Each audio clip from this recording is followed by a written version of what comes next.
Wow, that new intro for the Dude, yeah. special. That was fire, Alan. Good selection. Good That reminds selection. me of like freaking Creed, man. I feel like I'm watching the Creed movies again. I was just like, it's perfect for the 32 Shots premiere episode. Maybe we're going to do this again. But yes, welcome into the Five Hole Fantasy Hockey uh, podcast. We are your hosts tonight, Craig, Jay, and Alan. And like we said off the hot jump there, we're going to do a special episode for you tonight, the three of us. We're going to take you guys through a rapid fire episode called 32 Shots. We're going to go over all 32 NHL teams this evening and just touch on some of the interesting storylines that have caught our eye over the last, 30, let's say 72 These hours. 10 games. These Yeah, last 10 game and in the check in. first 10 game check-in, maybe Game this check. in the 20 game check-in. But so we're trying something out tonight. So thank you for joining us on YouTube if you're checking us out live. But I guess we'll do the housekeeping stuff and then we'll dive right in because we want to keep it tight. But how we doing, boys? What's going on? Man, it sucks like thinking I was hot shit because I had all these games last night and then today I have like 4 guys playing. So I'm like, oh no, this is all this lead I got last night. It's all gone. Honestly, that McDavid news like from last night still kind of like rings a bit. I'm still really shocked that we haven't heard anything out further. Still, like 24. Oh my goodness! Triple X has noted In the Jay's username. Wardrobe choice. wardrobe choice for this evening, showing off the rippling biceps up in the Oh, Great man. White North of Canada. It was all we could afford with our patron budget, guys. I'm sorry. But it's insane. Like somehow, how in the world have we heard absolutely nothing from the Oilers camp in 24 hours? Like, what are they holding back? National security. Yeah, do you want the NHL to implode and Edmonton to fall into a crater of nothingness if he's out, if McJesus is out long term? Because that's What what's am I gonna gonna happen. do with my Hyman stacks? Well, that's troubling if he's out. I saw a couple of things on Twitter that, and I know we're gonna maybe touch on it when we get to Edmonton, that they think it's a high ankle sprain. So like if you go on that, like in the NFL, like that's what, anywhere between 2 to 6 weeks. It's Jeez. probably a little bit more on the earlier side in hockey because you can strap the shit out of that into a hockey skate. But the way McDavid cuts and the way he skates and his speed, high ankle sprain is not good for his skill set. So hopefully that's not the case. But yeah, like before we dive in here, before we jump into the 32 thoughts, uh, I'm just gonna throw this out there, and the boys and I were talking about before we get on there. I have had a rough start to the hockey season, the fantasy hockey season, and I was going through my teams today and just looking at some situations, and I realized I had very strong drafts in many of my leagues. So I'm wondering why I'm underperforming. And I'm scrolling down through these rosters on Fantrax and Yahoo, and it just hits me like Alan's song tonight on shots. Gee, it hurts my soul. Okay, it is soul crushing. It is exhausting. It's way too much work, especially when Alan and I have made a collective choice not to care as much this year. I probably should have remembered that in my drafts, and I didn't. I went here 0G in way too many spots, and now I'm paying the price 10 games in. Ingram, Salou, we've punted you into the sun wherever I owned you this morning.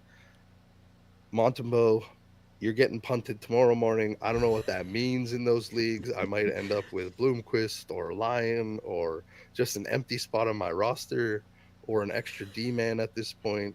But, Alan, Jay, I think it's time that we get off this 0G high horse and we follow TJ directly into hope and love and support of the Hero G movement going into 2025, 2026 Yeah, no, season. I think Jay, Matty K, and I all in the same tier Well, listener league we're in. We all grabbed like one of those stud goalies in like the for the second, third listeners that are rounds. with us, then it's Alan's fault, okay? Yeah. Because Alan made me believe in Connor Ingram last year so much that I took him in like 5 out of 6 leagues, and it is completely crucified me in all goalie statistics in those leagues. And that's why he got punted into the hottest center of the sun this morning, wherever I owned him. Long live Joey DeCord in the Super Bangers League, Jay, because he is mine now. Not Connor Ingram. Not Connor Ingram. The question is then, Craig, are you on the Noonan or the Georgiev sweepstakes? Okay, we'll get to that. We'll get to that when we get there. I definitely don't have any shares of either of them, but we'll get to that. Okay, so why don't we kick this off? Because we've got 32 teams to shut on, and we'll see where it goes. We're gonna try to keep it tight, try to keep it under an hour, have a little bit of fun, laugh at a couple of teams, cry about a couple of teams, rejoice about a couple of teams, and we'll see where it takes us in this fantasy hockey conversation tonight. But before we dive in, let me do the housekeeping. Like, subscribe, give us 5 stars wherever you get your fine podcasts. If you're watching tonight and you aren't a subscriber here on YouTube, please subscribe. Help us do 1,000 subscribers on YouTube. Watching us on Twitter/X. Thank you for joining us on the live stream. Join us in the 5-Hole Fantasy Hockey Discord if you're not already in there. It's 2,600 strong now, like-minded fantasy hockey individuals talking all things fantasy hockey and life in general. We would really love to see that community continue to join. And if you aren't part of the Patreon, please find those links in the show notes after the release tomorrow, and join us there and support the show wherever you can. So without further ado, boys, let's get into these 32 shots, and let's kick it off. Alan, why don't you start us with the one and only Anaheim underperforming Ducks. I do love their new uniforms, though. I do. I'm glad they embraced the Mighty Ducks thing. And you talk about this. I don't even know how old he is. He might be like 22 years old. No, yeah, he's got to be young. I didn't look at his age. I don't even. This Dostal kid. Yeah, the absolute candidate for 0G hero so far this season. In 6 games played, he has 5 quality starts with a .936 save percent, 2.17 goals against average, and 6.79 goals saved above average on a miserable, terrible Ducks team. Like what are we gonna do when Gibson gets back? I mean, why would you ever want to hold Gibson, who has been pretty bad for a couple of years, when you could hold Dostal? My only thought on this one is, like, I think, and I saw somebody talking about this on Twitter with another, I guess, pro in the fantasy hockey space, and I think it would be really, really hard to sell high on. Hey, no, man, odd pounding. I do not create the advanced statistics. I just live in their world. I think it'd be really hard to sell high at this position, because we just had my rant.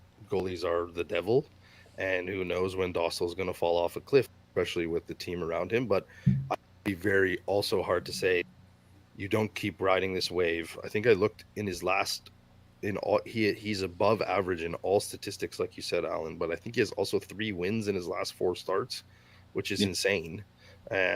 And like, if that doesn't earn him some sort of 60-40, 50-50 split once Gibson comes back, and perhaps maybe this is a question for Jay to answer on this thought before we move on.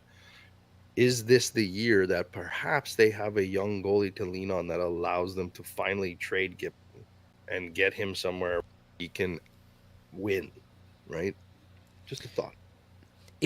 It's tough as well. I think I always look whenever there's a goalie tandem or a goalie, I guess possibly like shakeover situation. You always look at, I'm so used to saying cap friendly, but I guess now it's Puckpedia. So you go to Puckpedia and you check that contract setup, and Gibson's the only guy that's long term on their lineup, right? Like, I guess Dostal is going to enter RFA even in July 25, right? So I don't know if Gibson is tradable, if like in that way, if obviously he's just banking on the years of, I guess, like good play. But again, he didn't play that much last year. He started this year injured as well. If anything, Dostal probably is the one that other teams might be, I don't know. What's the rule with RFA contracts? You can't get traded onto, you are always given, I guess, the initial team. The initial team is always given the chance to sign and match any contract. Is that the one? I think that's offer sheets. Yeah, That's offer. that's an offer sheet, but I think Anaheim has the rights to Right. negotiate with him. But you can First. trade an RFA at any point. Right, right. So maybe Dostal, but I think for Gibson until July 2027, I think Gibson's probably always going to be given the chance with the contract rolling out. The question is more so if Gibson, if the Ducks continue to suck, Gibson's not won a cup either. Like if they continue to suck and they have a serious conversation with John and are like, hey, functionally, you're never going to win with us. Like, I don't want to like burst your bubble, Gibson, but look at our team. He doesn't match their window. He doesn't match the window at all, right? Or if anything, he's like the middle of their windows, right? I guess he was on the tail end of one, and now he's on the beginning end of another. I think he's Unless always just John- been one of those goalies that everybody's always spoken like very highly of, and that he's good. He just needs a good team around him. So it'd be interesting to see if that still holds true this late into his career, if he does move to a contender. But we were just talking about goalies in general. Who the hell knows, other than your Hellies and Shesterkins and a couple of other names. There isn't any guarantees at that position at this point in time, especially the way the game's played. But let's keep moving through a couple of key points fantasy wise, Duck side. And I know TJ bust us or bust me for talking about him because we're not supposed to say his name, but I thought it's very, very relevant and something to keep on. And I'm just going to say this now. For all the young pieces, and we talked about this team at length, and my question to you guys is Dostal just goalieing teams, or are the Ducks playing some form of structured defense in front of them that it's hindering them offensively? And I've watched a few of their games, and to me, I think it might be a combination of both. Yes, Dostal's playing out of his mind, but the Ducks seem to be playing a little bit more sound defensively and focused on that, which I think is layering in this slow start by all their young pieces like McTavish, the aforementioned Troy Terry. Like they're good pieces. Are all Zegras. They're all off to really, really slow starts. But an interesting line that I saw earlier today was Cutter Gauthier is in the top 10 in the league in shots on goal per 60. Okay, in the league. Okay, he's not getting a lot of time. He's only like 14 range per game. But to me, that means if he can keep up that shots on goal there is going to be, and with the team's schedule, there's going to be some sustainable, at least streamable value from this team, as there always has been. But perhaps once they get more comfortable in this system that they're playing, you're going to start to see these young pieces like Gauthier, like Zegras, like Carlson, like McTavish start to kind of get back to that, especially McTavish, get back to that level of scoring that they were at last year. And I know, Jay, you wanted to touch on Frankie V. I punted him into the sun already in a couple of spots because I took him late because, good God, he doesn't even look like the same guy. But again, if you watch them, the eye test shows their commitment to defensive hockey right now. I'm not sure if that changes over the next month where they start to score a little bit more and lean on their top six a little bit better. I don't know if this team is that bad as they have been over the last 3 years. Not saying that Dostal's not going to cool off. Not saying that they're going to have growing pains because there's so many young pieces here. But I think there's got to be some offensive prowess that starts to show at some point that we can then lean on for at least viable streaming options, moving into the season. I feel like I quote Matty K on the weekly, but I remember that one statement he made where fantasy hockey is about isolating the teams that are in the 6-5 barn burners compared to the guys that are, constantly in 2-1 grind fests.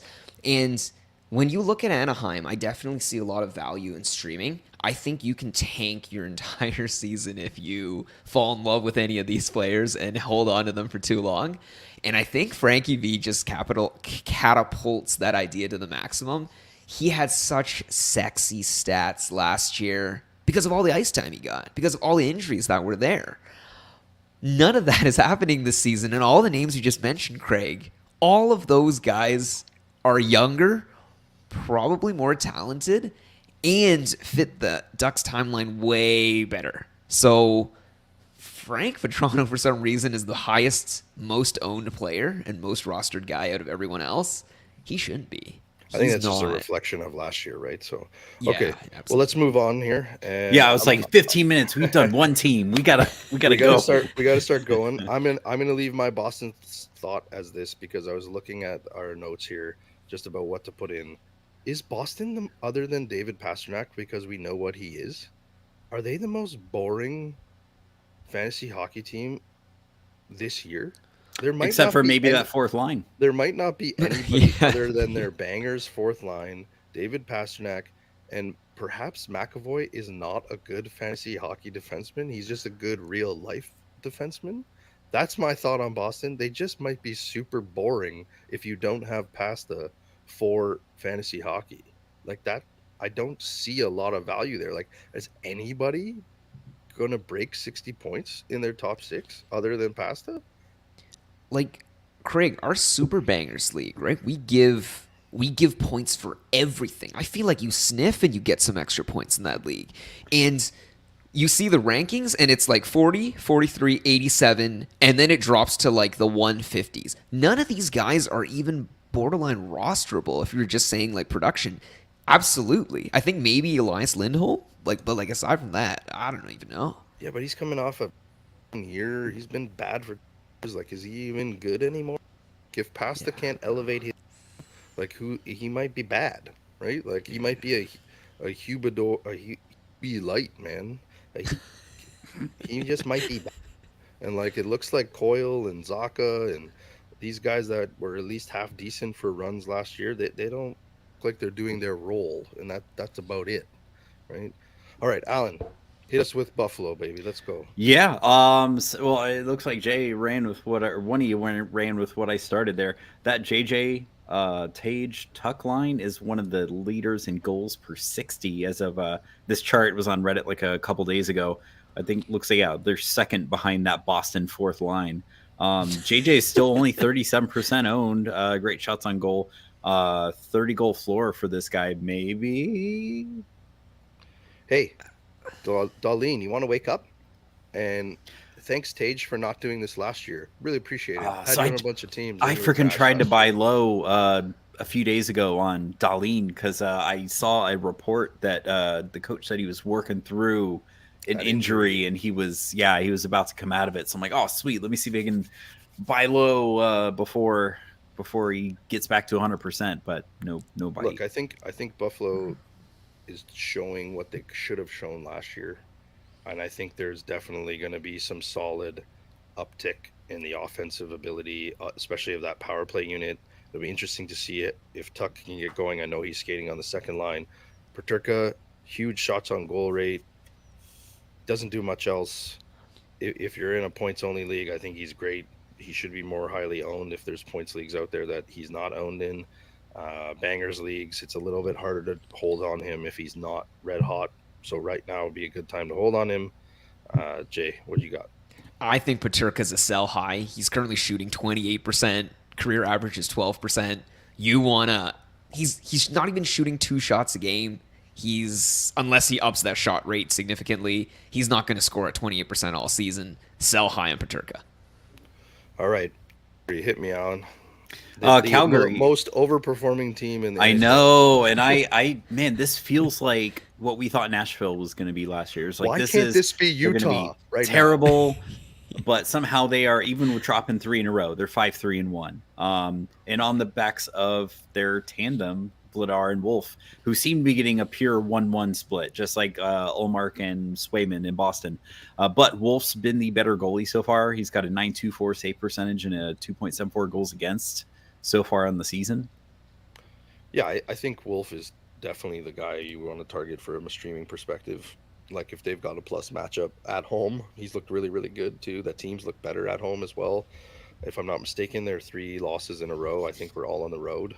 So, if I'm streaming Vladar or Wolf moving forward, it's going to be in their Calgary matchups. And as I alluded to at the beginning of the show, apparently I'm going to have to look to stream both of them as the season goes on in many leagues. So we'll leave it at that. Jay, what you got?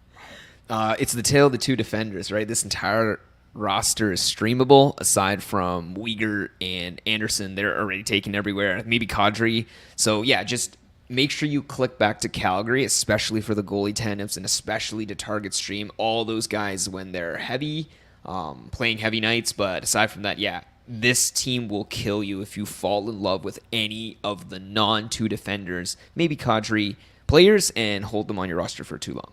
I think in a points league, just keep your eye on Sharon Govich. He just came back from an injury. I think it'll take him some time to get back up to speed. But once he does, like he had 72 points, I think, and 33 goals last year. He doesn't do a whole lot peripherally, but he's going to get monster minutes on probably the top line and the top power play. So it'd be somebody that I'd be interested in, maybe at the bottom of my bench or a streaming opportunity. A five-hole favorite, Blake Coleman. He's getting tons of ice time right now, but he's not doing much with it. I think he'll probably get going. He's definitely not as hot as he was last year, but those would be the two guys that I'd be most interested in. Jari's definitely cooled off. Jay had an eye on him. I would imagine as Sharon Govich gets up to speed and can log more heavy minutes, Jari's going to drop back down in terms of ice time as that gets going. All right, another boring team, Alan, and the Rob Brindamore blender. No, you know what? The blender doesn't seem as strong this year. Take us to Carolina, sir. But yeah, Gostisbehere running away with power play 1. Like, it's not even close. He has 7 points in 8 games, a 71.3 power play share. Is averaging around 18 minutes time on ice, which is weird for that model of player. Like, normally they get like 12. And he's currently on a 72-point pace. So congratulations to everyone who picked him. What do you do if you were a Burns owner? I know there's some people holding and like not doing anything. He's not shooting. He's not blocking. You break out that Gostisbehere voodoo doll and you start stabbing it, man. Like, I really don't see. Yeah, there's probably no path for Gostisbehere to get that kind of deployment unless Gostisbehere goes like down. What Ghost has done is taken the Brady Shea role and then taken responsibility from Burns almost immediately, which is very strange. Maybe this is what they wanted Tony DeAngelo to do, but he's just not. He can't play defense. Yeah, he can't do anything, right? Like, that's why he isn't in like the Swiss League or something like that. Now I think I saw he signed the K. The K. But is Burns doing that thing where the player is good in real life hockey and nothing peripherally? Like, he's also like 37. Like, it's possible. I haven't seen his time on ice. It might be just like old father time catching up to a guy who played some gritty season. Like, he's averaging 21 minutes a night. Like, it's like they're giving him time, but 3 hits. He's not even shooting right now. I mean, maybe he used to be the shooter. Maybe he's just lost that many teeth at this point that it's sapped his strength. Alan, you're good with some of the slow starts. Jarvis has been slow. Natchez has been slow. Like, Natchez, no. Natchez has not been slow. Okay, so we're okay with their top 6. We think everybody's going to be humming like they usually hum. I don't know if Kop Kim Niemi is the answer at 2C, but he's been okay. I wouldn't roster him if I had that choice. But yes, Jay, talk to me about their goalies. As we know, and I'm sure everybody watching or listening already knows that Freddie he's got a boo-boo. Yeah, the Band-Aid boy strikes again. I mean, there's no real value immediately on the wire. Right? Kochetkov almost 80% owned. But I guess for the remaining 20%, check if Cock is available. The problem as well is that it's not really as if they ride one goalie down into the grind as well once another guy's out. They do give Spencer Martin, and I do think Spencer Martin's going to get, like maybe 30-40% net share while that happens. And I don't know. Like, are we really going to sit here on the pod and say that Cock is going to get all that run as the 1A? He's going to get 60% of the starts at this point with Freddie hurt. And there's I missed on that. I should have got Koch in my hunt. Freddie is like me waking up and having a cough. Happens every day. Yeah. Right. So who knows when Freddie's going to come back? All right, let's go to a team that I'm going to touch on one thought with Chicago, and then Alan, you can take it from there, buddy. Mrazek is this year's Connor Ingram. He's gonna be good. Is he though? Is he? Have you looked at his stats lately? Damn That it! immediate response. I can't even believe in that cell. I Yes, I know think. he has under 900 save percentage. Yeah, Whatever it is. that's But why. but didn't they just win 5-2 against Winnipeg? I think They right. did, No, Colorado. Colorado, they did. Yeah, I know Yes. Colorado is steaming hot right now in terms of garbage, other than Nathan Yeah, and McKinnon. they played Georgiev, man. That was like That I don't. Okay, kicking the crutches we're gonna out get to from Colorado in a the second. injured I'm kid. just gonna talk to the Colorado people when we get to Colorado. But yes, they did play Gorgiev, but Mrazek played well in that game, and they won 5-2. I'm just saying there might be a little opportunity if you look at Mrazek's remaining schedule this week. They play the Sharks tomorrow. I can't remember who the second game is, and but then they play Anaheim? Anaheim Right. Sunday. So you're gonna get Sharks third LA. tomorrow, and LA, who hasn't been great, and Anaheim. So he's probably gonna get 2 out of the 3 of those starts.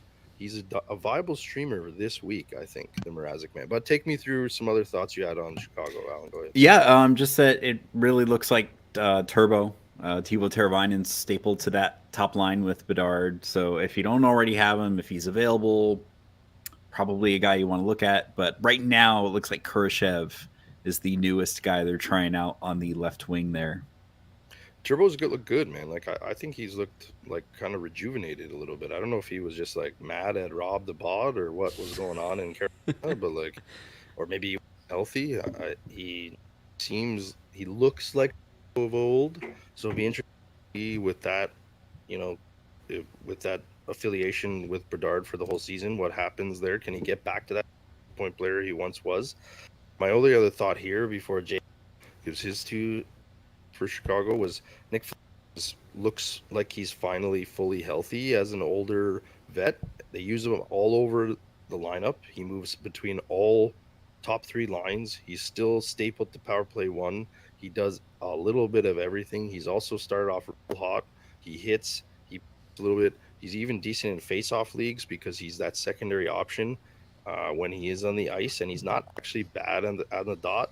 And he's got that secondary scoring upside, and he drops some pims there time and again, which, and at only 12% owned, left wing only, I know, but a very, very good, solid streamer. I think in any style of league, really, when Chicago has a good schedule. Go ahead, Jay. Yeah, I think definitely if they have good schedule, check to see who's available. Most guys should be. Big one is just, yeah, you will, especially if you were a 0G manager, you will definitely need to come back to Chicago often because Mrazek is probably good value for what he is, 15% ownership. But yeah, streamable team. All right, let's move on to the Colorado Avalanche. Now, I just have something to say to Colorado management. And Joe Sakic, I love you, but please tell the coaching staff to stop putting Gorgiev on the ice. He is send him to like a goalie guru, a therapist, somebody he can figure out what's going on between his ears. Build What if his he comes back as Batman, Craig? Yeah, I don't. He needs to come back as something Batman could catch pucks. that isn't for Giev. He is awful. So I did see today, I think that they recalled Kakkonen from his conditioning stint. So Okay, maybe crazy. changes on the horizon. So PSA to our listeners and anybody listening on Apple or Spotify after today, if you're in a league with me and you have a Noonan, feel free to reach out. Let's have a trade conversation. Okay. I might need a little help in a couple of goalie spots. Something has to give in Colorado when it comes to the goalies. It can't stay like this. The team has cup aspirations. I know they're very, very injured right now, including Ross Colton going down last night. It looks like he's out long term, which goes to Alan's point, which I'll let Alan talk to for a second, is what happens to PP1. They've got I would say four top 6 players that usually skate in their top 6, all kind of in different points of return and injury. But before I give it to you, Alan, Casey, Middlestat, if you got in on that early, well done. Well done. Good for you, fantasy GM. He on fire to start the season and is getting hard by the Avalanche because he's playing well And he's and alive. and he's alive and he can skate. And quite frankly, I've always thought Casey Middlestat was a viable 2-3 centerman, even back to his Buffalo days. And I just thought he just needed some like decent deployment, and he's proving that right now. So it'll be interesting to see how it all shapes up. But why don't you talk to that, Yeah. Alan? Who So might yeah, be coming back? it's I think right now Druin's skating in a non-contact jersey. Lekkonen's been taking reps on power play one for sure, and we know Nichushkin is eligible to return about a month from now. So it's really how are those lines going to shake out? I mean, honestly, with Colton out, if he's going to be out a while, like I think Bednar said last night, is probably back to that top line of McKinnon, Rantanen, and Drew.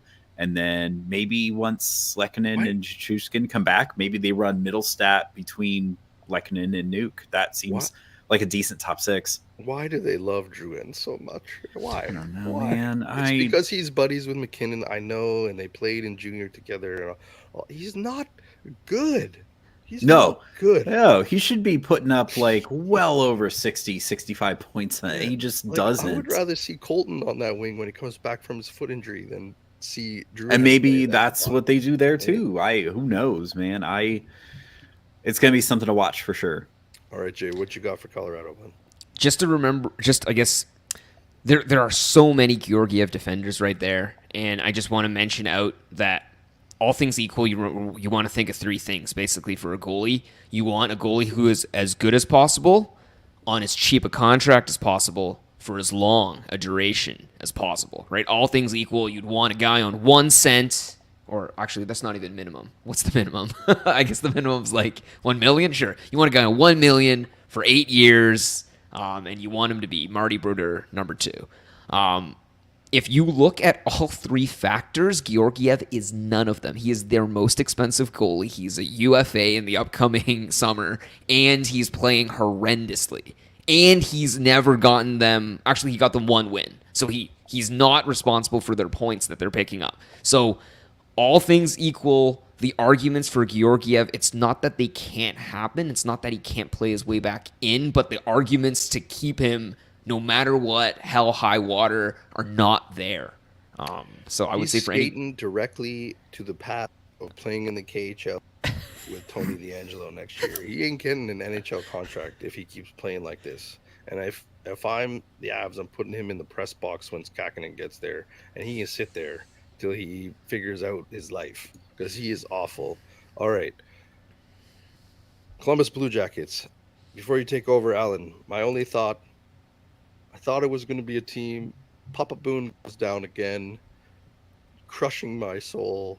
Jenner, why do you have to be made of glass when you're such a good player when you're healthy?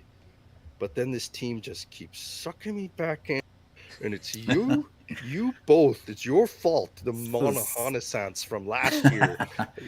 He's still producing. He still looks viable. I even picked him up in a few spots. He doesn't do anything hits and blocks wise, but the man is great on the dot, and he's scoring and he's shooting, and line one, power play minutes. 20 plus minutes a game. He's only 27, which is insane. I know he went, heartbreaking. He went to play with his best friend, and R.I.P. to Johnny Gaudreau, and now the guy's the heart and soul of the team, and he's got the 2 Russians on his wing. Alan, talk about that top line. Yeah, just really all there is to mention is that top line. That's the team. Monahan, Chedkov, and Marchenko, they're all like point per game-ish right now, so and very lowly owned. So I think they had a terrible schedule recently, but I think these guys should all be more highly owned.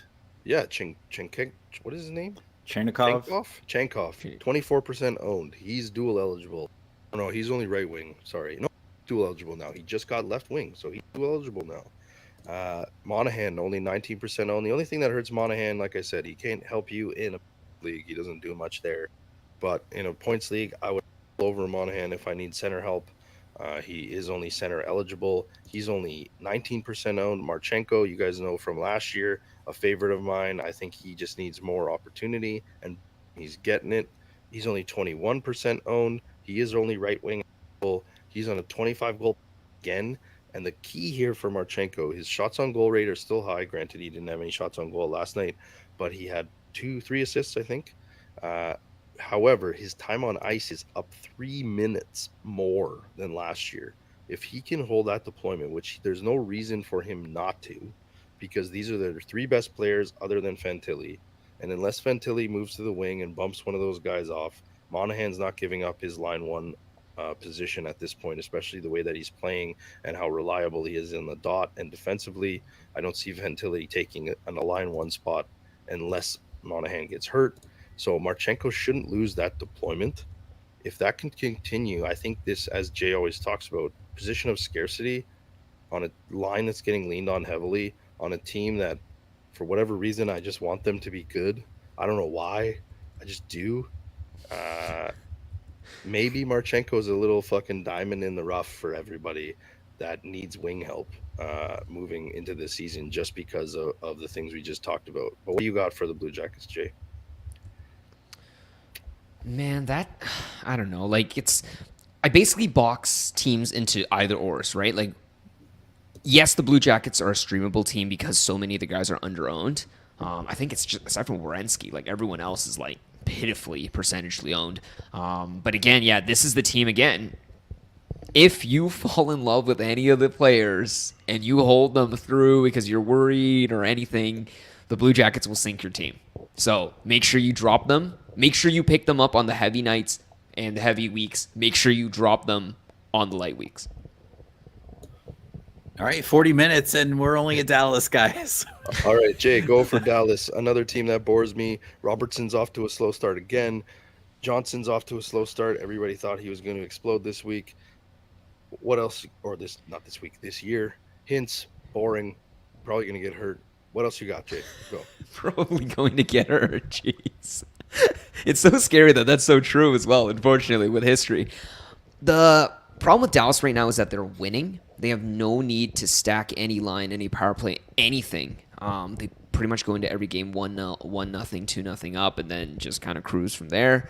I would even say if you look down on, like, actually click Dallas and look down at your scoring settings and see where those players fall. I was horrified to discover if you had a guy that was top power play and getting top line minutes, what rank do you think he'd be if he was on the Dallas lineup? White Johnston is currently 250th in peripheral there's scoring. no way they have a single player within the 150 right now based on how they've started because they're scoring balancedly and across all 4 lines. There's no way they have a player in the top 150 right now in any league settings. It's terrible, and it's worse that they're winning because they have no incentive to change it.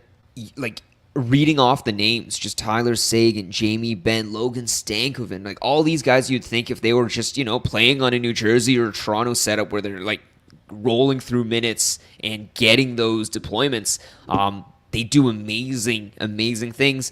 Not on Dallas. And Dallas is not going to change any of that. They're winning too much. I'd even say the problem right now further is they only play 2 games in week 4, 2 games in week 5. Playoff matchups, guys.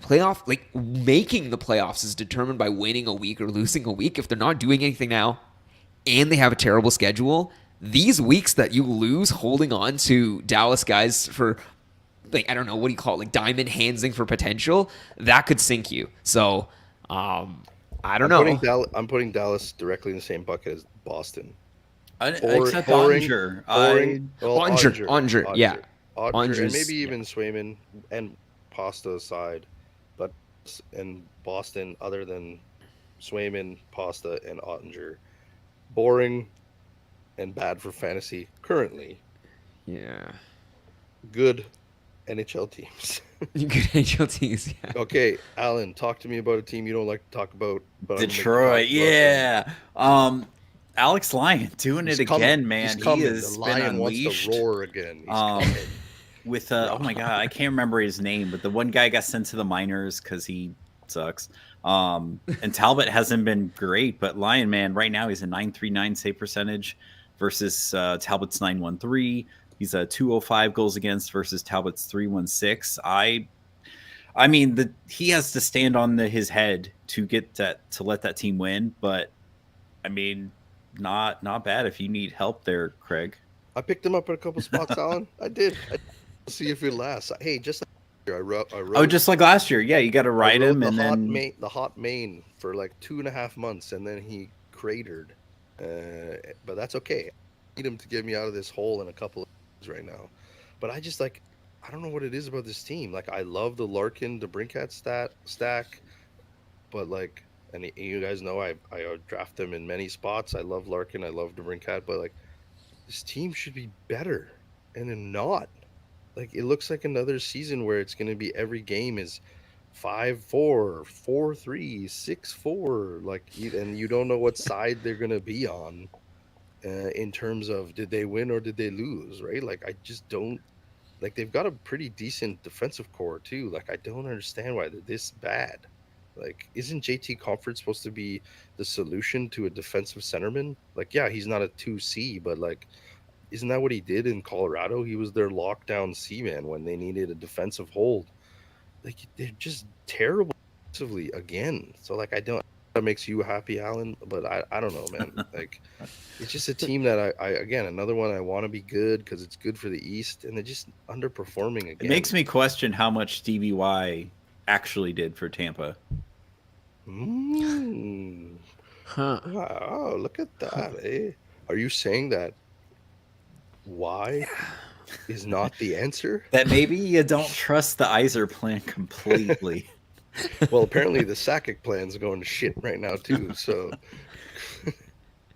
who knows, man? Maybe the days of ex great players, Hall of Famers being GMs is being faded out.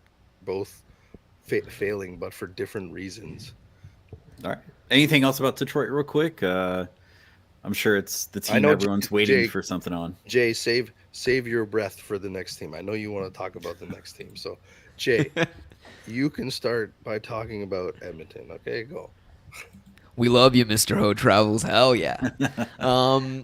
Yeah, the big one with Edmonton, I would even say, I guess first, Craig or Al, was it you with the new power play? It was me, yeah. Because I thought it was even a tweet that went out. There was like, it was this big shuffle. They changed up the power plays. It was like, yeah, they didn't even do that in a game. Like, that was a practice. Shocker. Yeah, buddy. They didn't. The not stacked Edmonton power play that was number 1 in the league last year by far. They didn't do that in an actual game. Shocker. Shocking. Guys, I'm worried, man. I'm not even an Oilers fan, but like McDavid, like what is? I need to know. You know what I mean? It's like the moment where you're like waiting. Look, let's be real clear. If McDavid is out long term, which nobody knows right now, there's no information out there. Jay hit that out on the head at the beginning of the pod. If he's out long term and you're a McDavid owner, there is no solution. You got nothing. He's the best player in hockey. Yeah, I don't think there's a pickup. You grab your ankles. That's the solution. You just hold on for dear life and you stream that spot until he comes back. There's no solution unless you're going to trade him for like McKinnon and something else if he's out long term. But who the hell's going to do that deal? Like, if the McKinnon owner's in any place in the top of the standings, they're not doing a deal, right? Unless it's a keeper league, and then maybe I do that. But like, you hold on and you just stream at that spot because there's no solution if he's out long term. I hope it's not, because it's bad for hockey if he is out long term. But it is concerning that there is no update. That's interesting, right?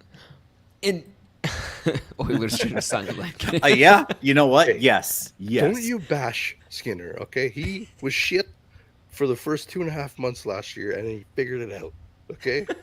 If you're a Skinner owner, you just hold on for dear life, and if McDavid's out long term, okay, then maybe you got a problem, but you just hold on with Skinner forever, and then they'll figure it out, and they'll go on their fucking 40-game win streak, and everything will be fine, okay?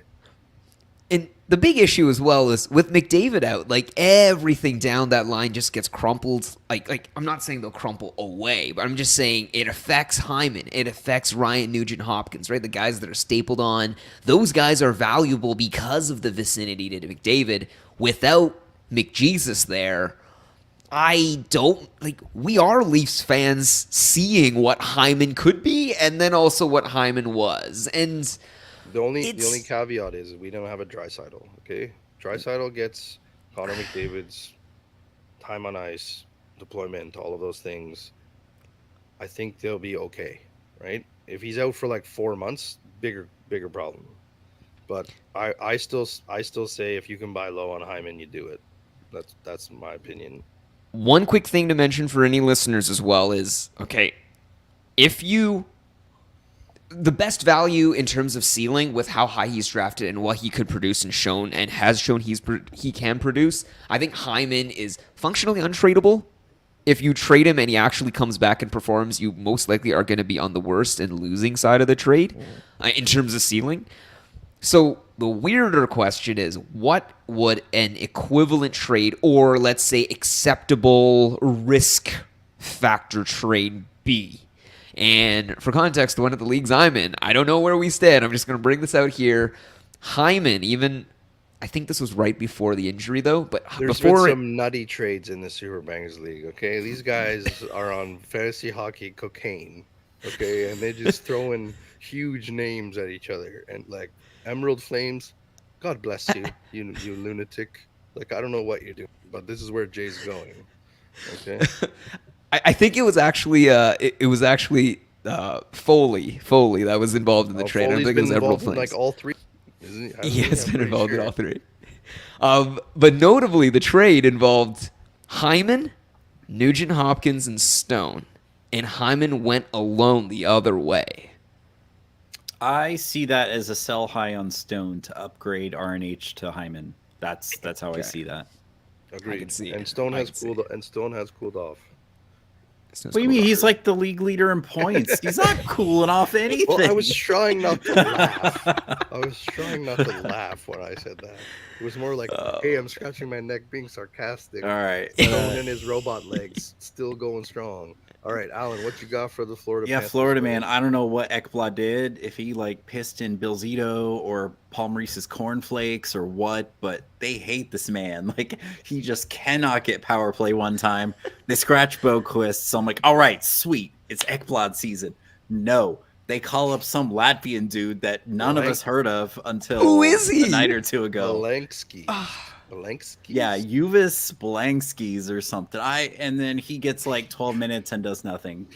There's Free your power play. Ekblad, man. Like, what are we doing here? Now, before we talk Barkov, you did say something intriguing about one of their goalies before we jumped on. I just wanted you to share with the people. Oh no, I am just still wanted you to share convinced. it. Stanley Cup or not, Bobrovsky is a fraud. Like I still, that is my truth. That he was a product of those Torts era Blue Jackets teams.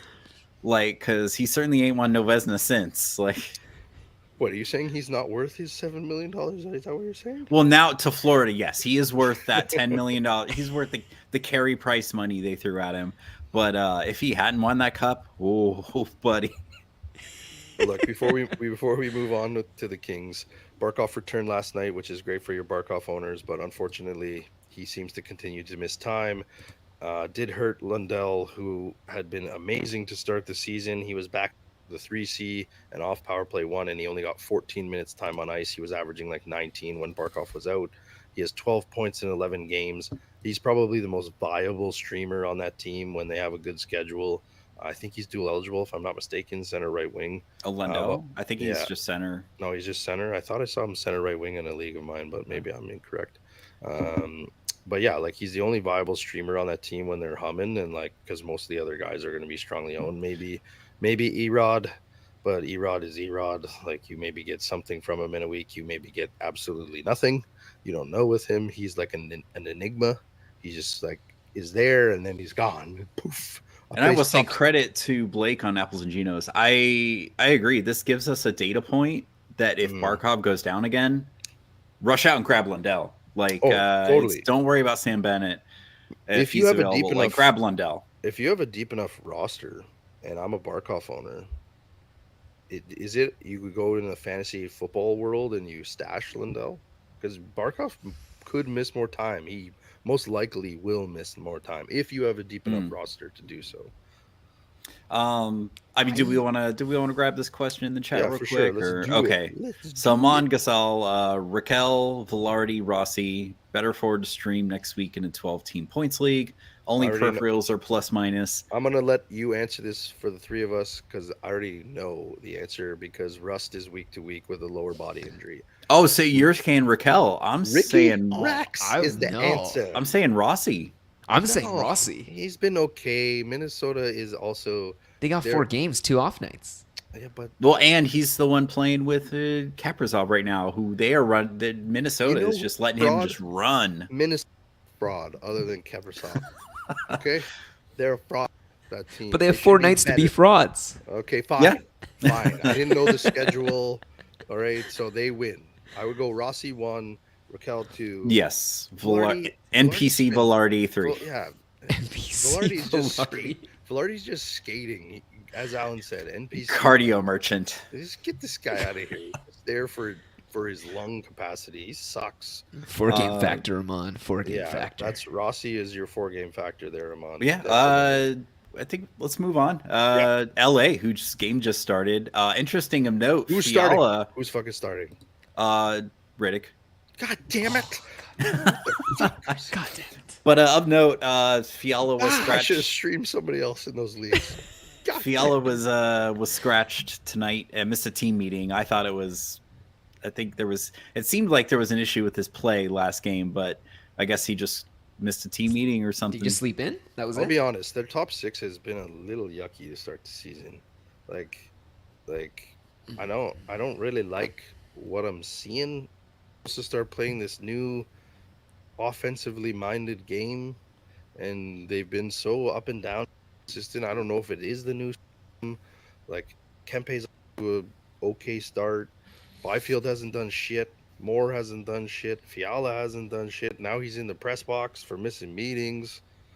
Like I know Fiala's a historically slow Second starter, half. but like is this just showcasing that Doughty was such a massive piece for them? Like losing him has just like really upset the balance and the chemistry of their offensive game. Like that to me seems to be hitting the nail on the head here, fellas. I don't know if you have any thoughts there, but like Yeah. I have many of the. You guys know I'm a Kempe fan, like a huge Kempe fan. I like Byfield. I thought Byfield was going to take another step this year. Like fuck, man, he looks like he might struggle to get to 50 points. Yeah, and I'd say even though Fiala is scratched tonight, they didn't even move Lafreniere to that second line. They're still keeping him down on the third line. Like what do we? That was my question. That was my topic for LA is what do we do with Laf? Like he's getting power play 1, sure, but third line, like his time on ice has decreased significantly from the start of the season. I have concerns about this team, but like I think you can ride him as he's hot, like he has been. I know that ice is really concerning, Alan. I would agree. Again, this team, we talked about it early on in the season. They roll lines. They don't give a lot of trusted opportunities to their young players early on in their careers. We've seen that with Byfield's development. They bring them on very, very slowly. They don't put them in high pressure situations, right? They allow them to grow and adapt to the NHL. Like that's tough for fantasy, man. You got to be patient. You have to wait till they are on the verge of breaking out. And like everybody thought that was Byfield. Does the system in LA allow you to break out? I don't know if it does, right? And like that would be the same thing for Laugh. Is like they're gonna control his minutes. They're not gonna put a lot of pressure on him. They're doing the same thing to Brent Clark, right? Like even though Clark is cemented in PP1, he's still getting limited minutes. Like he's not taking all of Doughty's minutes. He's just taking all of Doughty's power play 1 minutes, right? Like that to me is not a guy you want to lean on. Maybe you stream him if they actually get going offensively, but it's not a guy you want to lean on as like your 4th defender, right? He's not going to give you enough. I guess like 2 things. One is what do we think about Mr. Ho Travel's question about the Sweet. I was going to ask before we got to Minnesota. Maybe Arvidsson or Ekholm. If for some reason Ekholm is not available in your league, you should get him. Definitely. But Arvidsson is probably the only forward I'm interested in. Agreed. Arvidsson would be the guy.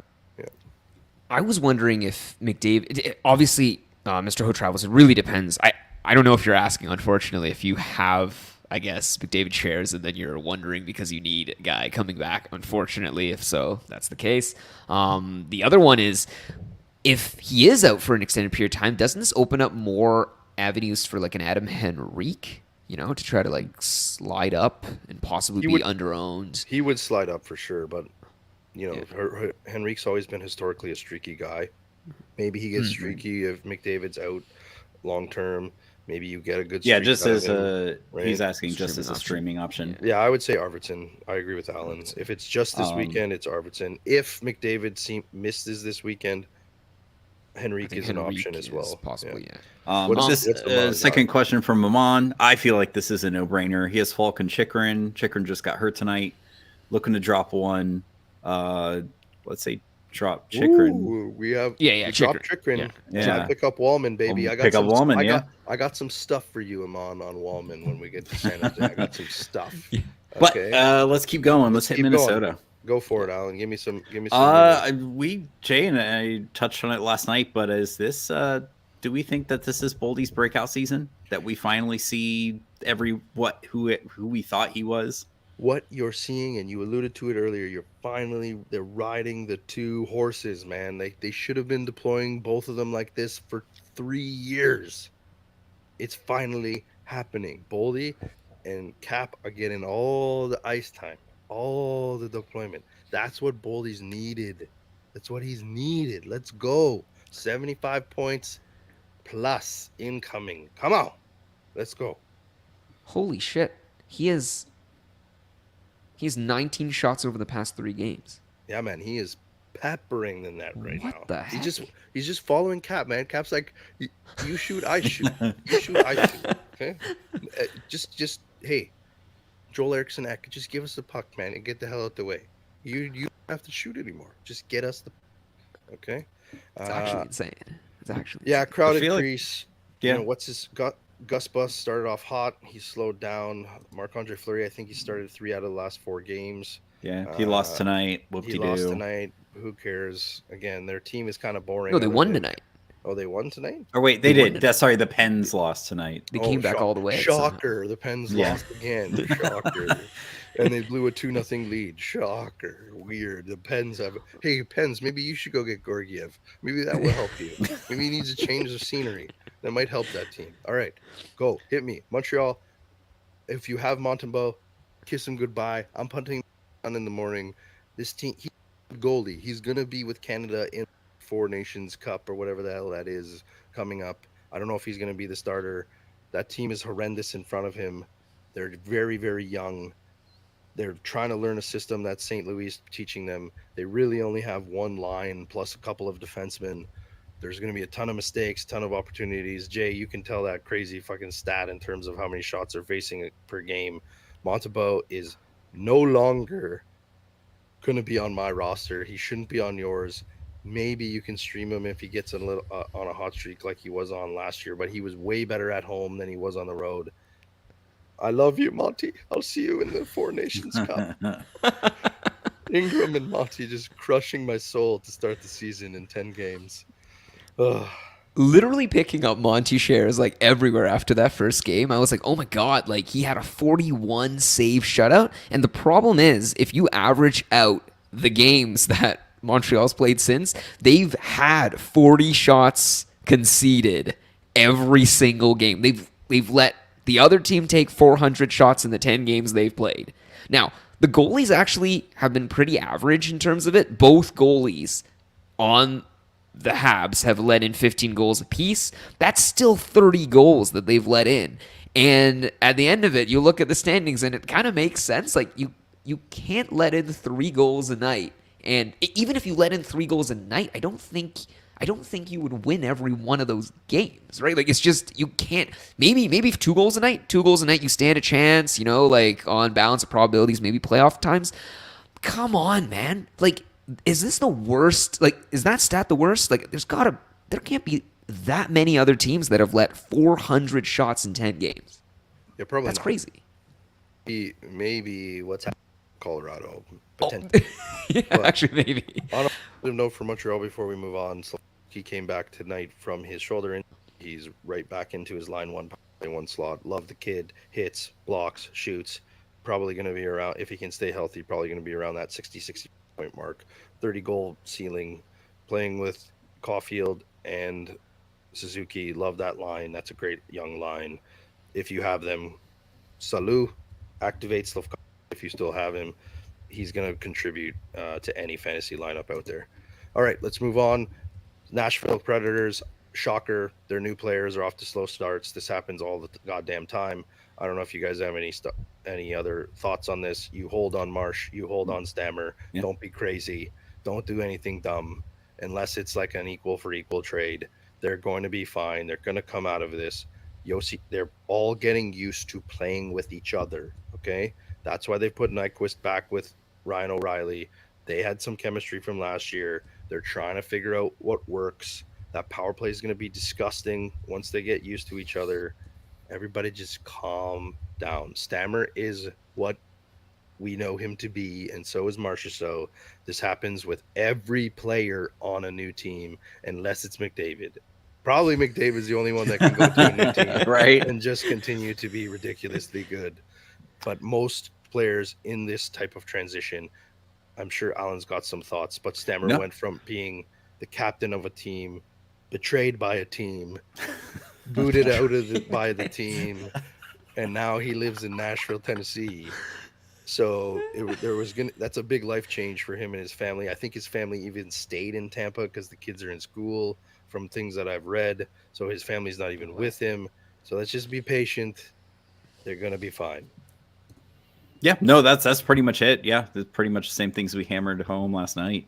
All right, So. Jay, a team you love to stream from because you're a nut bar. Let's go to the Devils. Here, Dougie Hamilton's gonna be he's still shooting the puck a ton. Mentioned this a few weeks ago. As long as he's shooting, he's gonna be fine. Is he gonna lose some time on ice, power play wise, to Luke Hughes? Not back. Hopefully, not nepotism to actual play. New Jersey's still struggling to score, so you're gonna probably see some shuffling and some mixing up of that position on the power play. So yeah, I would agree, Alan. I think you put that note in the doc there. I would think Hughes is going to take some time from him from a power play perspective. I don't think that changes Dougie's floor. I still think he's a 50 to 60 point defenseman at the end of the day. Yes, he's off a very slow start. He'll probably have 12 to 15 goals to layer in there. He's a better defenseman than Luke Hughes overall, so he's gonna munch minutes. So I think he's gonna be okay. It's another guy you should hold on if you have him. Don't do anything crazy. The rest of that team's gonna figure it out. Myers looked good. Look, Jay and I have lived through the Keefe era. He tinkers a lot. He always has. He has trouble leaning on his best players for whatever reason until he fully trusts them. Again, it's a new coach, new system. Just be patient with New Jersey. They're going to be fine. Keefe usually likes to run on offensive first system. It's going to happen. It's going to be fine. Okay. Okay. Let's keep going. New York Islanders. Alan, what you got? Dude, even what I had tonight is bullshit at this point. Because throughout the game, I kept getting tweets. I was like, oh, they've shuffled the top six again. Oh, Barzal is sitting. Oh, they've shuffled the power play. Dude, I don't know what Waugh thinks he's doing, but it's fucking irritating for fantasy. He's trying to outsmart everybody. He's Patrick Waugh. That's what he does. I'm smarter than you. I know. Je m'appelle Patrick Waugh. I don't even know if you want to hold Dobson at this point. Like, well, don't drop him, but like, I don't even know if you really want anyone on this team. Even Nelson for sure. Even the Their goalies. best player has Nelson been for Nelson sure. this year, for sure, by far. Dobson, I think you got to hold after last year. It's the same thing, position of scarcity. I look, Mr. Mr. Ho Travels. What do you do with Horvat? Question. I don't know, man. Oh, dude, if you're in a face-offs league, Yeah, you keep fucking him hold. 100%. Yeah. 100%. Honestly, Alan, I kind of agree with you. I don't really know what to do with this team, man. Like I thought they were going to be a little bit more like they were last year. Yeah. And it Yeah. looks like they're trying to play more like they were 2 years ago, which is more defensively and more not scoring and more boring. Well, It's either way, like I don't know. I don't know. Either way, the cool part with the Islanders is you get another 4 games to figure that streak out because they actually have one of the best streaming schedules for this particular week 4. So you hold them for the rest of this week anyway because they'll fit into your schedule. You'll see what they do for the next games. They play some bad teams coming up too, right? They played the Ducks tonight. I think they still lost. And lost. And lost, yeah. They play against Columbus right afterwards, and then against Buffalo. Like, what and is happening with the Ducks? What is going on? Like Dostal's like, what is this guy? He's reincarnation of Patrick Waugh, like Jay said earlier. Like, how is this guy goalieing everyone? Like, I know it's not hard to goalie the slow Islanders. process of the offensive system of the Islanders, but like, good God, like, Yeah. I mean, also they're kind of going to be baked in for a loss with the Subway Series against the Rangers on Sunday. But I mean, hey, like hopefully they should pick up points against Columbus and Buffalo, and hopefully they do something coming in, right? Like I think you have to hold on to Nelson. Nelson had some stupid stat I was reading over. I remember as we were prepping in for the draft, he was saying he is in rarefied air alongside Matthews, and they rattled off a whole bunch of goal scorers that had potted 30 goals over the past 5 seasons, Nelson being one of them. So you have to hold on to the guy. He's at 71% owned, so pretty much everyone's got him. But if you're in one of the leagues where he isn't, like with a good streaming schedule, I would definitely check. Like just go check for Nelson.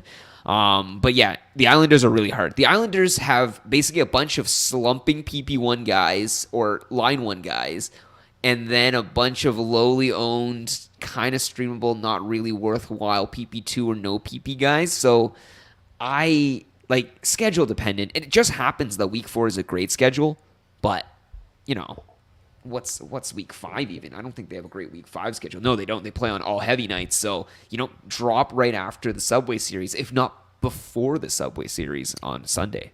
do we even have to talk about this next team? New York New Rangers, York really Rangers? good. I don't think If you're so. lucky enough to have their top 6, good for you. Zibanejad's Everyone's doing taken. exactly what he's going to do every Stream season. quick He, whenever there's back-to-backs. he off to a slow start. He's not going to stay this bad. He'll be fine. This team's really good. Maybe the best team in the NHL. Shesterkin's really good. Stream quick. Boom. Rangers done. Ottawa, very interesting team. Alan, what you got for me, man? Yeah, so Sanderson looks like he's taken over power play 1 from Shabbat. We kind of saw that as inevitable at this point. Today in practice, something to watch. Ridley Grieg was on the top line with Stu and Brady. So yeah, Amadio is out. I don't know. What are we doing?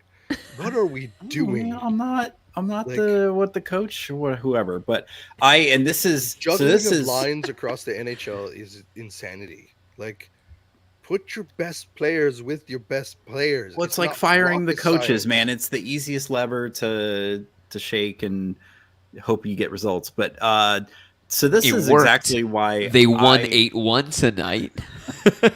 So this is why I punt true centers in the draft. Guys like Josh Norris, man. I know that if he sneezes too heavily, he'll break that shoulder again, but he's been amazing so far, and he's only 29% owned. Guys, Ross Norris is getting 19 minutes time on ice. He has Yeah. 3 goals, 4 assists, 3 of those 7 points play is 13 shots on goal. Like, what are we doing?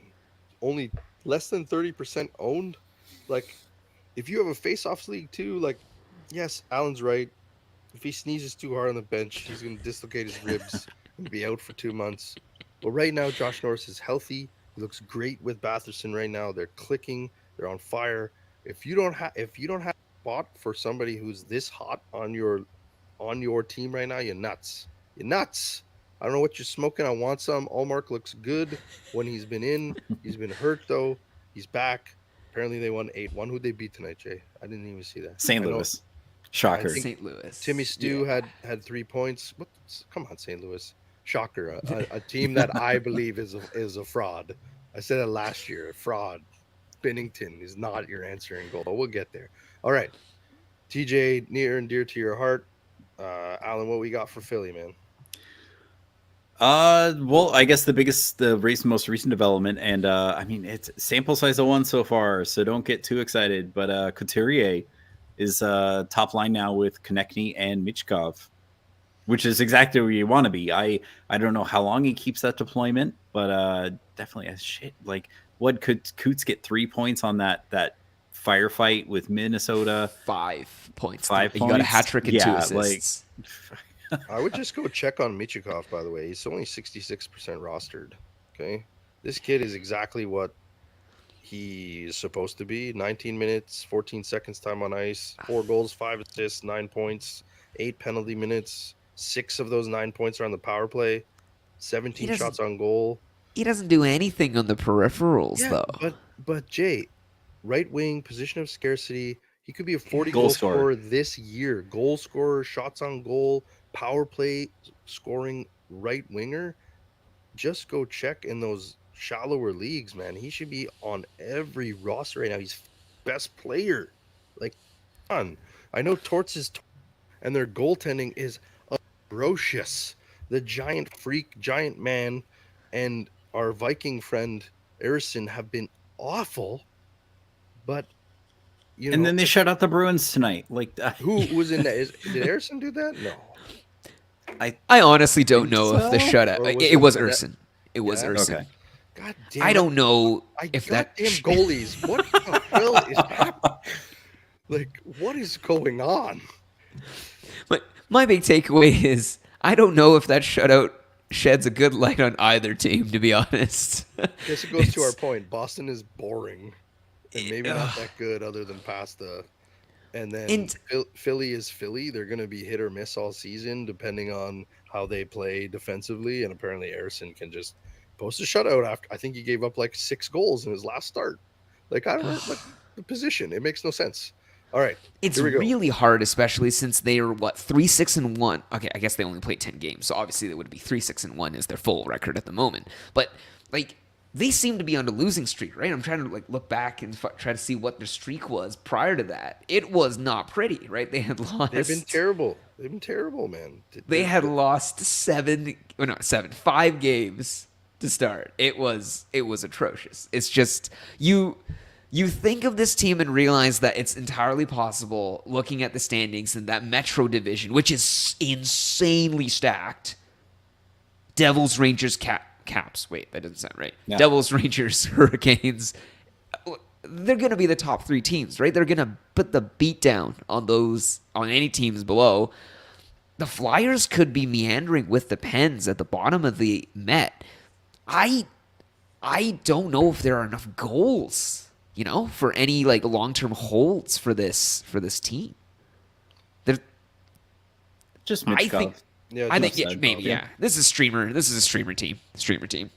All right, let's keep going here, Alan. What you got for me for Pittsburgh? Pittsburgh, Penguins, yeah. baby? The Ricky Rax team. Yeah, Okay? pretty He's gonna much. carry them. He's gonna carry them. He had 2 goals tonight, which I was thankful for. Yeah, he did. So On the top line. this line at least like held up in the release right before the game, but right now we're looking at a top line of Crosby, Ricky Rex, and Malkin. Could you imagine if he actually plays long enough to get left wing? And they still didn't win. No. Although in Minnesota, yeah, I saw something interesting, and I don't remember the whole quote, but everybody was like blasting Dubas, and then one of the beat writers from the Pens posted something that it's not actually Dubas's fault, it's Ron Hextall's fault that they're in this situation, and it explained all the moves that sleeper made agent Ron Hextall before he left the Pens as their GM, and it did kind of make sense. Like, he cost them a bunch of draft picks in his moves. He signed one of their players long term that turned into like just a dumpster fire. I can't remember who that was. Like, so it's not, Dubas did give Jari that long term deal though. Let's be real here. He also signed Eric Carlson, which is I was gonna say he great made or the not Eric great. Carlson Yeah. trade. So and he brought Michael Bunting in to be Michael Bunting from the Leafs, and he's not been good either. The question. Let's be real. Malkin's not going to stay on that line. There's no way. They're trying to generate offense. The team has been so inconsistent and horrible in their own end. They're just trying to outscore teams, which clearly didn't work tonight because they blew a 2-0 lead. Ricky Rax is the man. If he's out there, go grab him. Rust is out week to week with a lower body injury. Ricky does a little bit of everything. He's actually been pretty good. He might even be the Pens' best player to start the season right now. I would go grab him. Yes, Amon Norris is worth a pickup. He must have gotten up and gone to the bathroom when we went over that. Yes. And it's perfect time for Amon to be back from his washroom break, because we're going to talk about the San Jose Sharks. Go, Allen. And then we'll hit him with some Wallman. Yeah, facts. So this is weird. Some guy named Jack Thompson, who I always relate to that anti-video game lawyer. Thompson? Yeah. Who the heck is he? It's like this kid, the guy from Florida. Who the hell is that guy? They gave him some power play one time, and then he gets scratched the next game. So it's like, is he really taking power play time from Wallman? I don't know. Something to keep an eye on.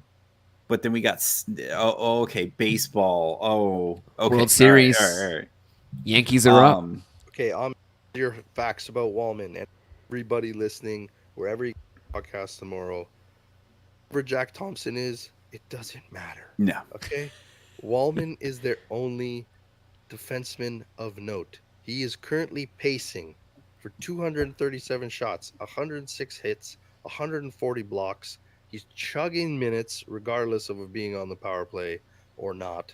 I still think he gets power play one back, because look, like Alan said, Jack Thompson's already gone to the press box. Wallman is only 13% owned. If you need help on defense, Jay, I don't care what you say, Wallman is a viable option with those projected numbers. He's going to fill all the stats column that a good defenseman will fill, and with that shot volume, he will score. I believe he had 11 goals last year.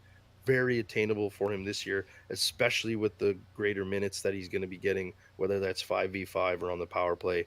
Don't shy away from Wallman. Go grab him. You also have some higher value guys like Granlund's like top 15 in almost every score category you can find in every league this year to start the league. Does he take a little bit of a hit when Celebrini comes back? Yes and no. I think his shot volume's up over the last 3 years, which is interesting. He's shooting a lot more than he normally does, because he's usually known as a pass-first centerman. Celebrini's going to take some of his minutes, but they're still going to rely on Granlund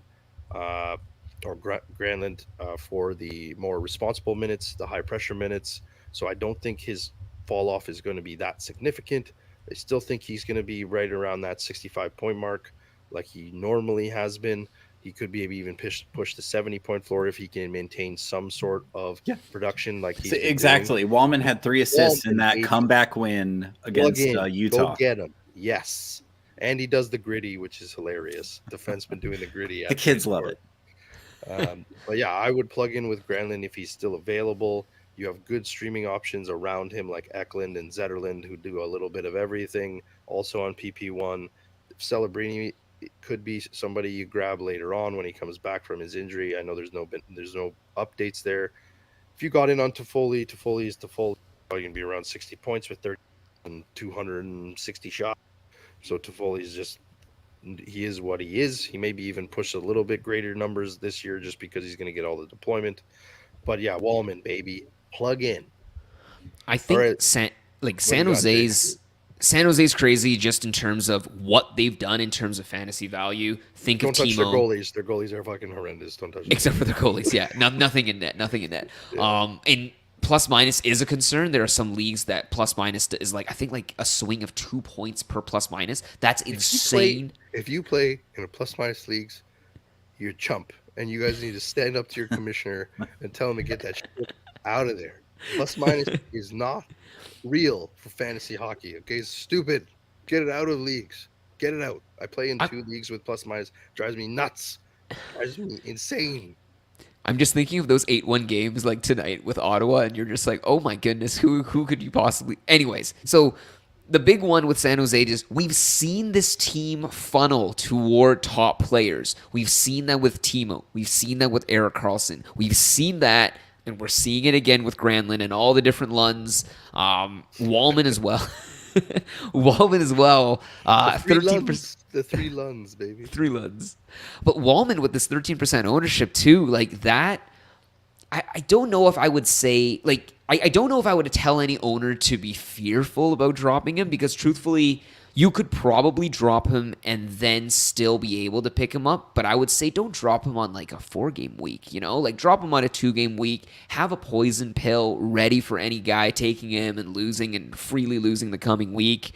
But yeah, you know, he probably should be on your waiver wire radar to continually to stream back whenever possible. All right, let's keep going here, Alan. Hit us with the Seattle, yeah. Kraken. Once again, it looks like it's up to Joey Joey Decord to man the crease there, man. When we're done here, Yeah, I'm going to get him in every league he's available in. I'm going to get him.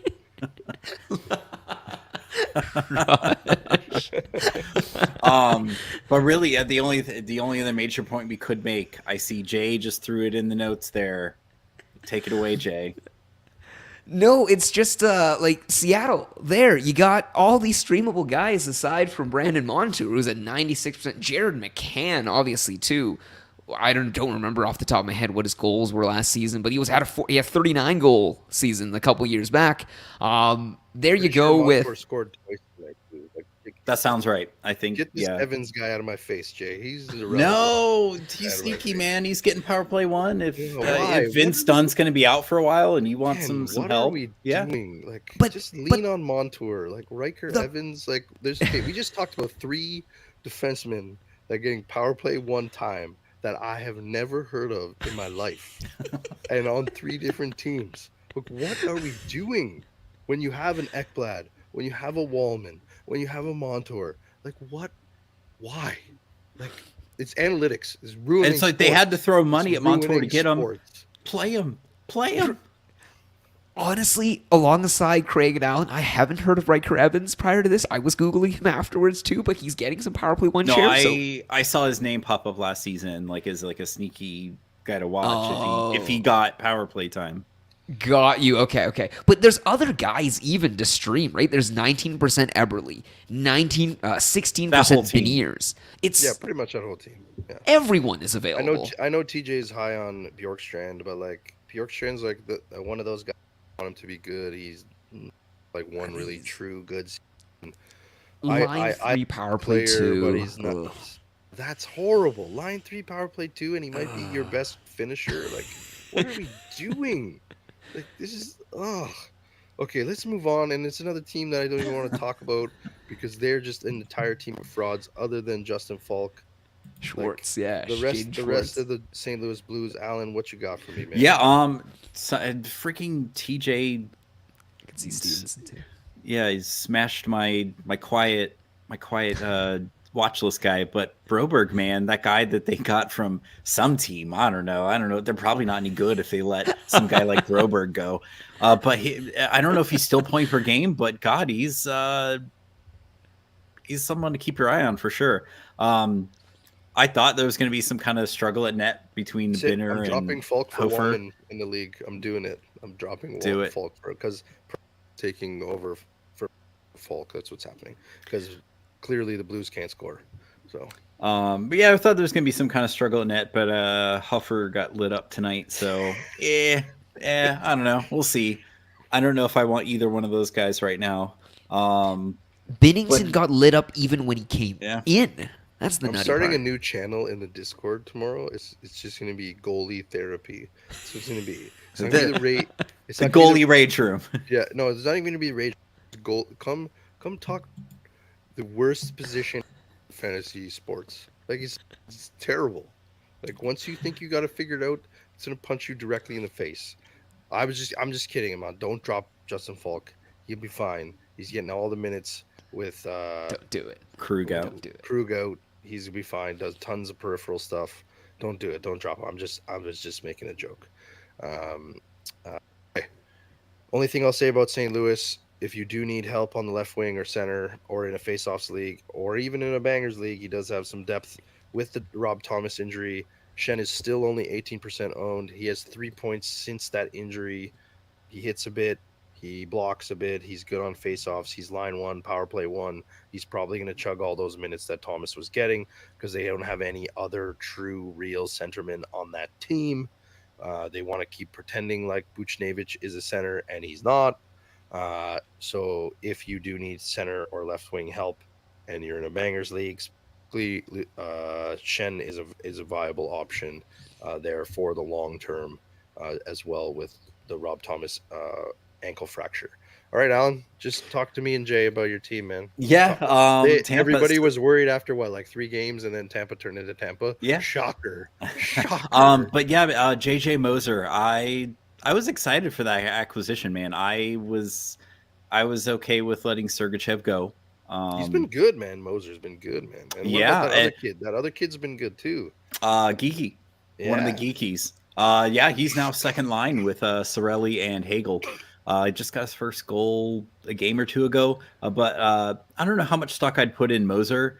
I know a couple of his points came from that crazy game against Jersey. Like if you watch the replay on his one goal, it was just Jake Allen stepped out from the net for like a second, and the puck just kind of slid in. Um, but he's paired with Hedman. That power play, kind of a mess. Really missing Stamkos on the dot there. They're trying different guys right now. Looks like they've taken Radish off, and it's Hagel. I don't know if he's in that dot or not, but I don't know. We could see a rotating cast of characters, but just yeah, keep an eye on that fifth guy because Hedman, Cooch, Point, and probably Gensel are all locks on that team. Biggest Looks like change in Cooch's looks like they deployment. had Hagel on the point tonight on the power play from left wing lock. So Gotcha. But I'd say the biggest change. I mean, it's only relevant if you have him. I was talking to Jay about this last night. Like Cooch is a shooter this season because I guess Yeah. you don't have Stamkos on that power play. 50 goals, 50 goals. I don't know. 60 I goals? don't know, man. I think he's really taken getting snubbed for the Hart personally. I think he's just on a rampage. But All right, yeah, no, well, that's it. here we go, Jay and Jay. Let's just promise the people we're not going to spend too much time in our Leafs fandom. I'm just Yeah, going we to still have a say few teams. I was even gonna say, just in terms of Leafs, is there that much value? Like the there's not value was much to covered. talk about here. Okay, The it's very value was similar to covered. it's like the poor man's New York Rangers. They're not as good as the Rangers. Okay, all the people you want to own are owned. If Because you there's got so in on many the Leafs fans in if you fantasy land. if you got in on the Stolars, good for you. He looks like he's got the net over Wall, and Wall doesn't look like Wall of last year. I know it's only 2 starts. Let's give Wall some time, but Stolar seems to be the man. So good for you if you got in there. They're finally shaking up the power plays. However, is this what we are seeing with Edmonton and with that other team that escapes my mind that says they're going to shake up the power plays and then gets right back into the full stack when they actually get into a game? That remains to be seen. However, the Leafs power play has been putrid for almost 2 years now. So they probably should do this. I don't like that they might do it the Berube way, which is rotating two power plays 50-50. What I would like to see is Matthews on both units like they do with Ovi and rotating the players around him to see what clicks to help him finish on the power play a little bit more effectively. Tavares is off to a great start, but like Jay said, there's not much to talk about. If Nyes can hold his deployment on line one and power play one, I think you've got great value there, but I think they are going to rotate that spot similar to what's happening in Tampa. That fifth spot on the Toronto power play, they haven't really found somebody that ignites. They're going to try Patches there. Going to try Nyes there. They'll probably rotate Willie back there. They'll probably have Tavares there at some point, especially if this split power play holds. So Nyes and McCann have some value depending on where they are placed in the top six, but nothing more than streaming from the two of them, unless Nyes really holds that spot on line one and really gets hot. He does look better this year. He looks bigger. He looks stronger on the puck. He's shooting more. He'd probably be the only guy I would lean into a little bit more, other than the peripherals. But you have to understand too, these wing spots, these peripheral wing spots, and the line three center are going to change soon with some of the injuries coming back in Dewar, Yarncroc, specifically. Not fantasy relevant, but it will the deployment of the peripheral pieces around the guys that are heavily owned. If you are still dabbling with OEL, I told you so. He's an enigma. He's not very good. It maybe worked for a game and a bit. He's not going to get that full power play one deployment because he's not very good. it's 4 to 5 names, right? Basically, in terms of skaters, I want to say that's a mix of available and then also a mix of doing or having somewhat enough where you could possibly be interested passively if Toronto has a good schedule. Nyes is up there, line one, power play one. OEL, Oliver Ekman Larson, it really depends. Like, I hold him in certain spots, and I think even now, probably if I dropped him, like objectively looking, it probably would benefit more from the streaming options. And then Wallman, it's baby, over OEL. Let's do it. I would definitely, yes, I would definitely stream Wallman over Ekman Larson, and I would drop Ekman Larson over Wallman as well. And then there's McMahon, Pacioretty, and Domi, and I think of those three, none of them excite me, none of them interest me. I would probably say Pacioretty has the lowest floor and the highest ceiling of those three.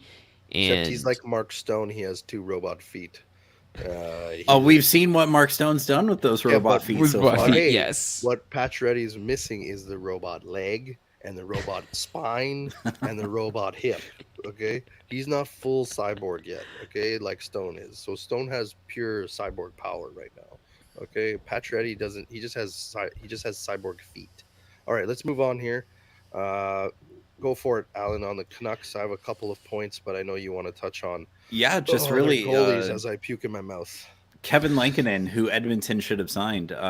It looks like he's the starter until Looks like there's Demko several comes teams back. that could have used Lincoln in Colorado, maybe Edmonton, maybe. There's several teams that look like they could be. St. Louis could have used Lincoln. It's just a lot of dumpster fires in net right now. A couple other thoughts I had on Vancouver just as we were finishing off the Leafs here. And I have seen a couple of trades in some of my leagues involving him. I am really concerned about Pedersen at this point. I don't know what the hell is going on with this guy. I think it's in between his ears. Uh, he does not look like the same player from 2 years ago. I want to say he's going to be okay. I wish Raj was here to tell me that he's not going to be good or he is going to be good, but it's not great right now. JT Miller's still doing JT Miller stuff. Is probably their best player, just on the other side of Quinn Hughes. Again, another player like we talked about in Nashville that's on a new team. DeBrusk is taking some time to settle in, but he top 6 deployment.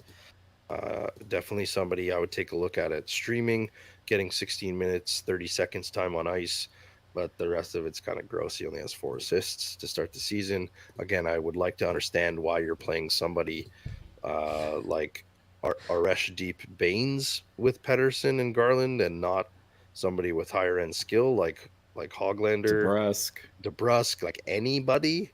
Garland's been off to an okay start, but I think we all know what Garland is. He's a very streaky player. He's not going to be anything top end for you.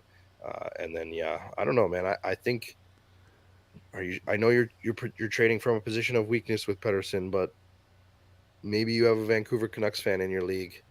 Go take advantage of that. I'm away from players like him.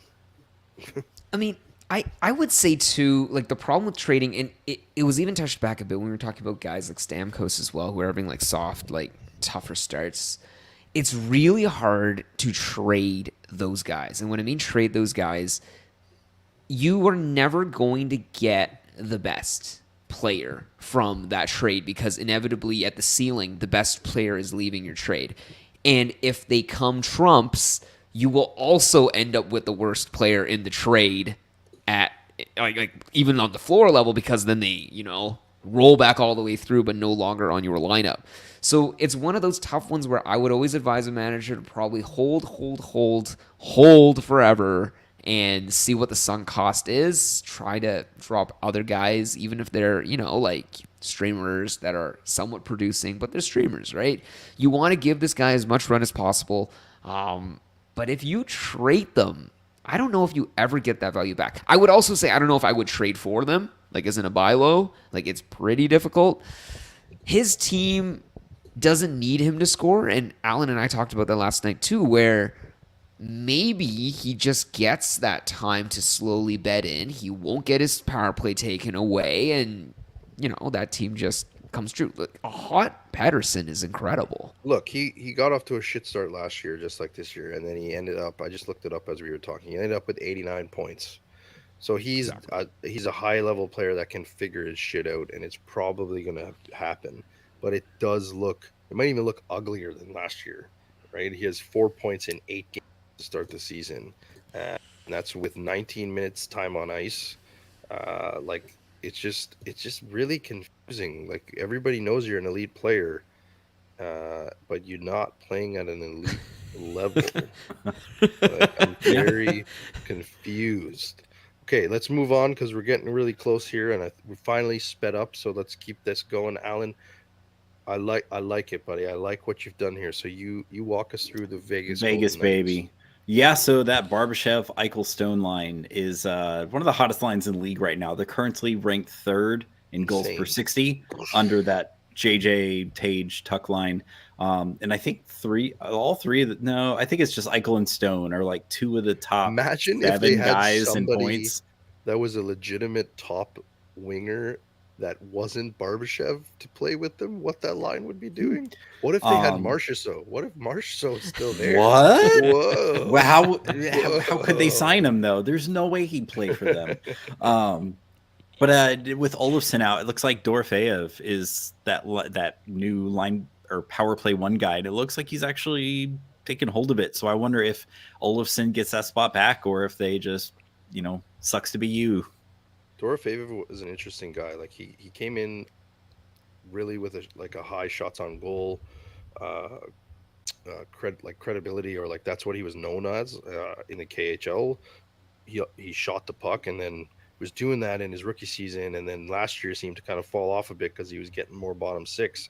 So it's interesting to see, and like I think he's a better player than Olsen. You guys know how I feel about Olsen. He's kind of like a one trick pony. He doesn't do anything other than power play specialist as a forward. So it'll be interesting to see, like you said, does he hold that on the way out? And then my only other thought on the Knights before we move on is if you did tap into Samsonov, he's looked really good behind Aiden Hill. Um, good for you. I've tapped into him a couple of spots. I think he's almost 70% rostered. But another player that we've joked about, but Hill is very Hill's looked good to start the season as well. So they aren't a tandem. Hill's been getting the majority of starts. But Sammy, I think, has won 3 of his 4 starts and has an over 900 save percentage. So I think Sammy's a real good uh, secondary goalie option for those that need goalie help out there, especially with Hill's injury history. I would imagine Hill will miss time at some point, unfortunately. Uh, ooh, what's Armin Yeah, saying? Armin Safari. I guess before we go to Washington, thoughts on Yeah, Trevor Moore and Kuzmenko, Deep Cats League with hits and blocks.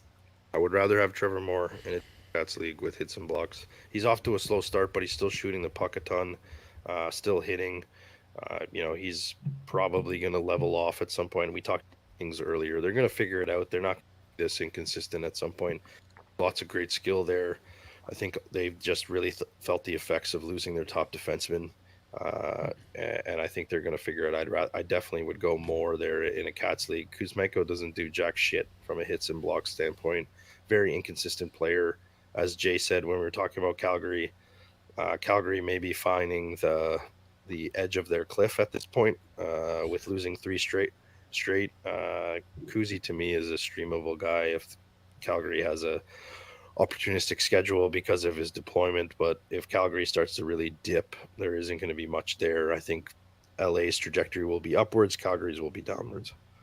I mean, I would also say with Armin, like it depends how deep that league is, but how likely do you think you'd get either player back? I probably would say Trevor Moore would probably continue to give so much peripherally that he You're not probably getting him could back. still.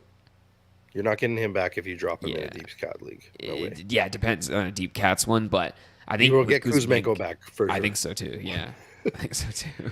Yeah.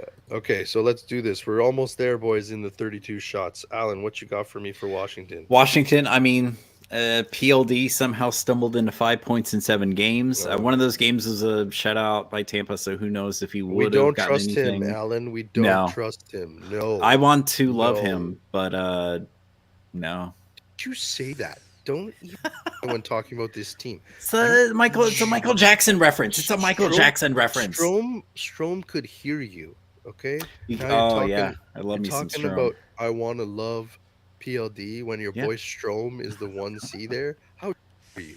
That you cheating on I, Strom, okay? You're gonna hurt his feelings. Strom also is getting his stats heavily beefed up by a beatdown of Philly. So, like, if he didn't beat down Philly, he'd be sitting on 2 assists all season. Strom or PLD? Oh, sorry, Dubois. Yeah, Okay. sorry, not Strom. Yeah, so Dubois PLD, sucks. Pierre-Luc Dubois. Dubois sucks. That's it. At that, he sucks. Like, if he cannot produce on this Washington team, which is offensively, I don't even know what the strapped is that the word? Yeah, strapped. They look worse than they did last year offensively. Like, I don't know if they he, got off to a decent start. They were like 5-1 to start the season or yeah, but something. now they're at the cliff's edge, Alan. Oh, yeah, Now they're yeah. at the cliff's edge. I forget October hockey is different from the rest of the season. Yeah, like look at this. Look at this roster. Other than Strome, Ovechkin, and Tom Wilson. They beat the Rangers tonight. Yeah, What? 5-3. Oh, baby, Logan they Thompson. did. Logan Thompson, Okay, sneaky. that's Another what it sneaky is. 0G It's the- ad there. It's the goaltending. It's the goalies. It's Oh the my god, goalies. I can't believe we're just saying that after everything we just talked about goalies. Goalies are shit, but I love goalies. But it's the goaltending that's getting Washington where they are, not their offense. Yeah, Well, I saw the stat before the game started that Logan Thompson has like a career 9-1-0 or something like that against the Rangers. I saw when he got acquired by them, I saw a lot of people in the space, not just fantasy, but just hockey writers in general, saying like, "Don't be surprised if he takes the net from Liljegren, right?" And Liljegren was good last year for them, despite the shortcomings of the. And like to your point, Alan, Ovi's looked better. He doesn't look as 2 goals fat. tonight. He doesn't look as fat this year, so he can actually move and skate. I think he ate less, Russian ice cream in the off season and did a little bit more Russian skating, which is great for his goal chase. But I think if you don't have Strome, Ovechkin, Tom Wilson, Carlson, Chychrun, I guess, who seems to continue to be an underperforming defenseman, tap into their goalies. But if you don't have one of those guys, like who else is on that team? Like PLD, cool, hot streak. You want to ride that? Go for it. Is he still center left wing eligible? I guess that helps you fit him in your lineup. But I'm not a believer in PLD. He'll fall off the cliff at some point, right? So, Okay, hold on for a second. This is nuts. The Buffalo Sabres, the Columbus Blue Jackets, the Pittsburgh Penguins, the Seattle Kraken, and then Washington. Who do you think has scored the least amount of goals? say those teams again. So there's the Buffalo, Okay, it's not them. Pittsburgh, Columbus, Seattle, I think it's Pittsburgh. Washington. I think it's Pittsburgh. It's got to be Pittsburgh or the Kraken. Yeah, I think Washington has scored the least of all of those teams. So And it's the backs it's the of the goalies. goalies, yeah. It's the goalies. Oh my Again, god. go look at their roster. I'm not surprised by that. That's insane. How is this team not at the bottom? That's insane. Craig, I think actually maybe Washington is where that 0G well needs to stem from. Right. What is You happening guys are selling there? me on it. After tonight, I'm going to go pick up Decord and I'm going to go get Logan Thompson on all my teams What where I the have no hell? goaltending. What So is we're just- Washington's we're- water? That's we're- insane. We're just going to hope that the floor doesn't fall out. But let's Home finish off the stretch. 32 Home shots here stretch. with the Utah fucking hockey club that got my hopes up of being a good hockey team for both fantasy hockey and real life enjoyment, and then they imploded over the last 2 weeks. Salute, Connor Ingram. Good luck on somebody else's team. You Swiss cheese motherfucker. I hope Veggie Man starts to take some starts from you, but he's just as bad. It looks like the Jersey and the Marino injuries have just crippled this team defensively. They've also slowed down offensively. I saw them shuffle up their lines a couple days ago. How about you talk about that, Alan? Yeah, so it looks like Keller is now on the top line with Cooley and Dillyguns. But yeah, the team as a whole is kind of cooled off. And hot off the press, while we were recording this, they just acquired Alimata no fantasy relevance whatsoever, but definitely help on the back end. How old is that from guy? Detroit? I don't know. Oh, that's 38? I remember from what was he on Pittsburgh at one point? Like Oh my he's God. been around a while. Well, hopefully that Yeah. helps him on the back end, and Yeah. they can get some defensive help in front of Ingram. And you know what? Look, similar.